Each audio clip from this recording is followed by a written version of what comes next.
당신은 5년 전에 오늘처럼 살 것이라고 예상하셨나요? 지금의 수입, 지금의 지출, 지금의 자산 등 지금의 상황이 당신이 과거에 설계한 그대로인가요? 만약 어쩌다 보니 지금에 이르렀다 라고 하시는 분들은 오늘의 영상이 도움이 될 거라고 확신합니다. 당신의 인생의 불안을 평안으로 김피스입니다. 우선 평범한 사람들의 이야기를 해보겠습니다. 우리는 초등학교 때 저마다 큰 꿈들이 있습니다. 대통령, 연예인, 요즘은 건물주, 스트리머 같이 각자 동경하고 선망하는 대상에 내 미래의 모습을 투영하죠.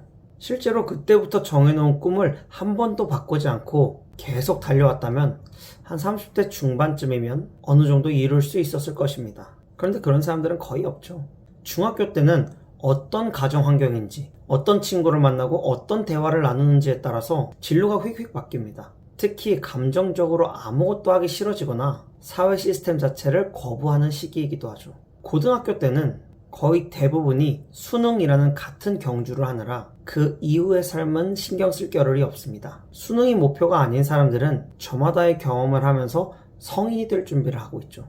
초등학교 때 꾸었었던 꿈들은 이쯤 되면 거의 현실에 또 걱정에 묻혀서 보이지 않습니다. 의무교육이 끝난 바로 그 시점부터는 말 그대로 모험입니다. 수많은 갈림길이 있고 이정표는 없습니다. 어린 나이에도 불구하고 혼자만의 사업을 시작하는 사람들도 있고, 원하는 직장에 취업하기 위해서 N수를 자처하시는 분들도 계시고, 여행이나 유흥을 하면서 인생을 즐기시는 분들도 계십니다. 또 먹고 살기 위해서 하고 싶지 않은 일들을 하시는 분들도 계시죠.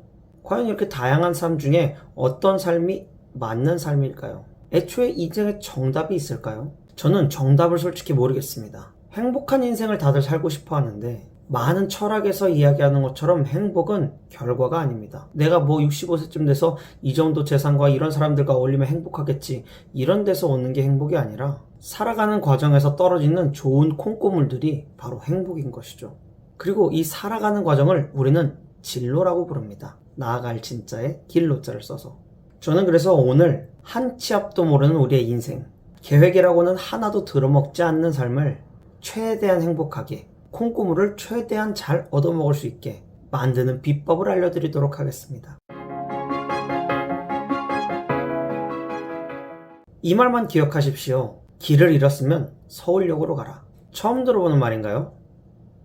네, 제가 만든 말이라서 신뢰감 딱 떨어진다고 나가지 마시고, 만약 당신이 목적지를 정해두지 않는 자유여행 중이라면, 우리 인생처럼 우리가 가져야 할 가장 필수적인 것은 언제든지 자유롭게 노선을 변경할 수 있는 능력입니다. 중간중간 발생하는 기회나 변수에 묶여버리게 된다면 내가 원하지 않은 여정이 길어질 것이고, 길어질수록 벗어나기 힘들어질 것입니다. 점점 내 삶에 좋은 콩고물을 얻을 시간들이 줄어들거나 심지어는 다음 여행을 떠나고 싶지 않은 마음이 생길 수도 있습니다.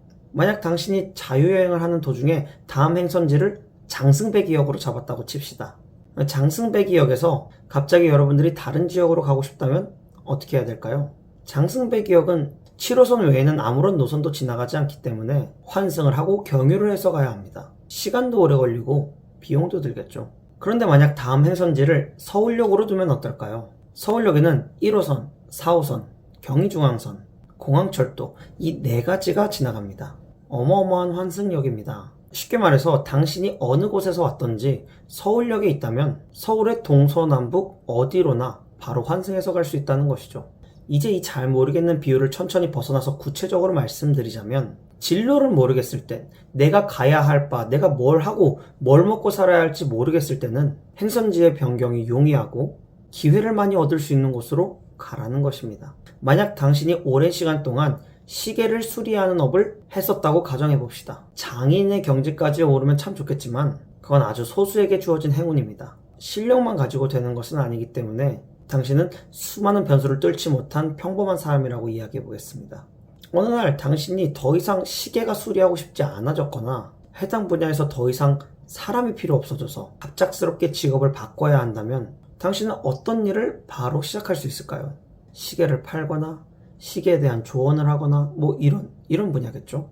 시계 유튜버가 될 수도 있겠죠. 그래서 저는 실제로 일반 직장에 다니다가 비전이 없음을 깨닫고 새로운 일을 선택하기로 마음먹었습니다. 그 회사에 있는 선배들의 사는 모양이 제가 원하는 미래는 아니었기 때문이죠. 아무튼 그래서 돈과 사람을 다루는 금융 분야에서 모든 비즈니스에 꽂힌 영업을 하고 싶었습니다. 그래서 적당한 직업을 찾다가 성장하기 좋은 환경의 회사를 찾아 보험 영업을 시작하게 됐죠. 남들이 좀 하찮게 보는 직업입니다. 진입장벽도 낮고 인식도 좋지 않으니까요. 인정합니다. 그런데 저에게는 그런 조건들이 중요하지 않았습니다. 내일 일도 모르는 제 인생에서 저에게 필요한 것은 어디에서든지 빛을 발할 수 있는 능력이었습니다. 누군가를 1대1로 대면해서 설득해낼 수 있는 능력, 상대가 누구든지 현재를 희생해서 미래를 준비하라는 가치에 대해서 납득시킬 수 있는 능력, 또 책에서 배운 심리적인 기술들을 직접 사용하고 활용해서 실적을 내보는 경험, 그런 것들이 제게 필요했습니다. 한 3년 정도 했는데 참 잘했다고 생각이 듭니다. 좋은 기회와 좋은 사람들, 그리고 제가 원하는 능력들이 쌓여있기 때문이죠. 앞으로 더 쌓아갈 것입니다. 저에게 서울역은 영업과 돈이었습니다. 그 분야는 어딜 가서도 사용될 것이라고 생각했고 관련된 지식과 경험이 있으면 참 도움이 많이 될 거라고 생각돼서 결정한 것이죠. 여러분은 어디로 가실 건가요? 서울역에 해당하는 것은 꽤 많습니다. 투자가 될 수도 있겠고요. 외국어, 교육, 글쓰기 등등. 여러분의 직장을 찾으시기 전에 직업을 찾으시고 직업을 찾기 이전에 유용한 능력을 찾아보시기 바랍니다. 여러분에게 딱 맞는 걸로요. 깜깜한 골목길이 무서운 것처럼 불안은 무지로부터 옵니다. 저는 여러분이 꼭 필요한 지식과 지혜를 얻어 인생의 평안을 누리시길 원해 오늘도 영상을 찍었습니다. 여기까지 들어주어 고맙습니다. 안녕!